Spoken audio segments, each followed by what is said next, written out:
नमस्कार दोस्तों, बहुत-बहुत स्वागत है आपका हमारे चैनल में। प्रेगनेंसी में बहुत ज़्यादा पसीना महिलाओं को आता है, तो ये समस्या आपको क्यों होती है और आपको इसके लिए क्या करना चाहिए, हम इस वीडियो में समझते हैं। तो सबसे पहले हम कारणों के बारे में बात करेंगे। हार्मोनल चेंजेस आपके शरीर में इस समय पे बहुत ज़्यादा होते हैं और इन्हीं हार्मोनल चेंजेस के कारण बहुत ज़्यादा पसीना आपको इस समय पे आता है। उसी के साथ में दोस्तों इस समय पे शरीर में रक्त का उत्पादन बहुत ज़्यादा बढ़ जाता है, रक्त का फ्लो भी बहुत ज़्यादा बढ़ जाता है और जिससे पूरे शरीर का तापमान बढ़ जाता है और इस बढ़े हुए तापमान के कारण ही आपको बहुत ज़्यादा पसीने आते हैं। तीसरा कारण है दोस्तों आपके वजन में वृद्धि होना। जैसे-जैसे आपकी प्रेगनेंसी के महीने बढ़ते हैं, तो गर्भ में बच्चा अपना विकास करता है, वो बल्की होता है और साथ-साथ में आप भी इस समय पे थोड़ा-सा एक्स्ट्रा खा रहे होते हैं, तो इस वजह से आपका वज़न बढ़ना भी बहुत ज़्यादा लाज़मी है। तो जो ये बढ़ा हुआ वज़न है, इससे आपका जो बैलेंस है, वो सही तरीके से नहीं रहता है और आपको चलने में कठिनाई होती है, साथ ही साथ में आपको बहुत ज़्यादा एफ़र्ट भी लगाना पड़ता है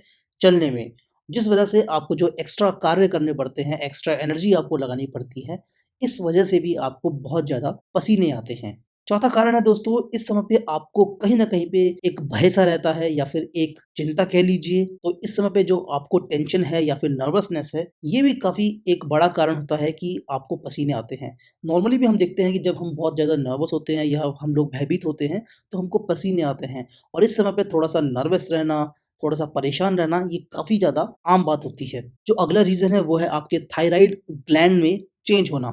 हार्मोन्स के चेंजेस की वजह से आपके शरीर के अंदर थायराइड हार्मोन्स के लेवल्स में भी चेंजेस आते हैं, जिस वजह से आपके शरीर का तापमान बढ़ जाता है और आपको बहुत ज़्यादा पसीने आते हैं। आपके शरीर के अंदर थायराइड की एक्टिविटी बढ़ जाती है, जिस कारण से आपका हार्ट रेट भी तेज़ हो जाता है और पसीने आना बहुत ही ज़्यादा आम बात होती है।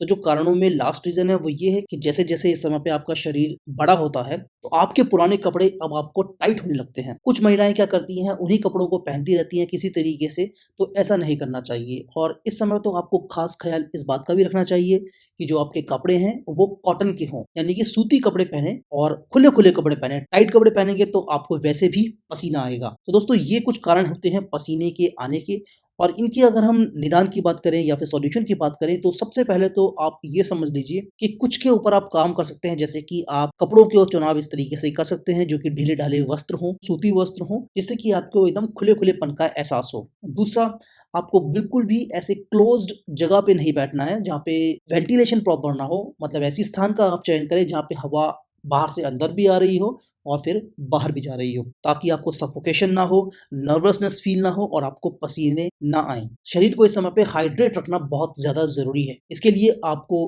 पानी अच्छी मात्रा में पीना है, कम से कम आपको 8 से लेके 10 ग्लास पानी प्रतिदिन पीना चाहिए, जिससे कि आपकी बॉडी हाइड्रेट रहे। जूसेस पी सकते हैं, आप अच्छा सैलेड खा सकते हैं। तो इस तरीके की चीज़ों से आपके शरीर के अंदर पानी की मात्रा बनी रहती है, आपके शरीर का तापमान ठंडा रहता है और जिस वजह से फिर आपको पसीने नहीं आते हैं। एक्सरसाइज़ अगर आप करते हैं प्रेगनेंसी के दौरान या फिर अगर आप वॉकिंग करते हैं, तो इसमें आपको बहुत तेज़ी से काम करने की आवश्यकता नहीं है। एक्सरसाइज़ करें या फिर वॉकिंग करें, तो आप धीरे-धीरे ही करें। बहुत हेवी एक्सरसाइज़ या फिर बहुत तेज़ वॉकिंग आपको नहीं करना चाहिए क्योंकि इससे भी फिर आपको पसीने आते हैं। खाने में भी आपको बहुत ज़्यादा स्पाइसी फूड का सेवन नहीं करना चाहिए क्योंकि जितना ज़्यादा आप स्पाइसी फूड या फिर गरम खाना खाते हैं, तो उतना ही ज़्यादा आपको पसीने भी आते हैं। साथ ही साथ में इस समय पे आपको कैफ़ीनेटेड ड्रिंक्स जैसे कि कोला हो गया, कोल्ड ड्रिंक्स हो गया या फिर कॉफ़ी, टी इस तरीके के ड्रिंक्स का प्रयोग बिल्कुल भी नहीं करना चाहिए। साथ ही में आपको अल्कोहल और स्मोकिंग से तो वैसे भी दूरी बना के रखनी चाहिए। बहुत अधिक जभी भी आपको गर्मी लग रही हो या पसीने आ रहे हों, तो उस समय पे आपको दोबारा से नहा लेना चाहिए। ये स्वेटिंग की समस्या आपको ना हो इसके लिए आप 1 दिन में 2 या 3 बार भी नहा सकते हैं। बालों को खुला रखने के कारण या फिर अगर आपके बाल बहुत लंबे हैं और उन्हें आप खुला ही छोड़ देते हैं, तो ऐसे में पसीने बहुत ज़्यादा आते हैं। तो प्रेगनेंसी में आपको अपने बालों को थोड़ा-सा शॉर्ट करवा लेना चाहिए या फिर इनको हमेशा आपको बाँध के ही रखना चाहिए। बहुत ज़्यादा कॉस्मेटिक्स का प्रयोग आपको नहीं करना चाहिए क्योंकि इनसे कई बार क्या होता है कि स्किन के जो पोर्स होते हैं वो बंद हो जाते हैं, क्योंकि ये भी एक बहुत बड़ा कारण है आपके बहुत ज़्यादा पसीने आने का। तो दोस्तों इन कुछ बातों का आप ख़्याल रखिए और डेफ़िनिटली आपको जो गर्भावस्था में बहुत अधिक पसीने आ रहे हैं, उसमें लाभ मिलेगा। वीडियो अगर आपको अच्छी लगी हो तो वीडियो को लाइक करें, चैनल में पहली बार आए हैं तो चैनल को सब्सक्राइब करें। मिलते हैं अगली वीडियो में, तब तक के लिए नमस्कार।